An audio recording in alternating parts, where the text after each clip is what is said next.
Look at the multiple time frame. Boom, telling us, hey Irving, I'm in a sell position. Look at the multiple time frame white arrow. Hey Irving, I'm in a sell position.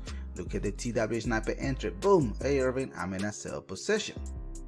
So everything is stating, guys, market here is only coming down. That's it.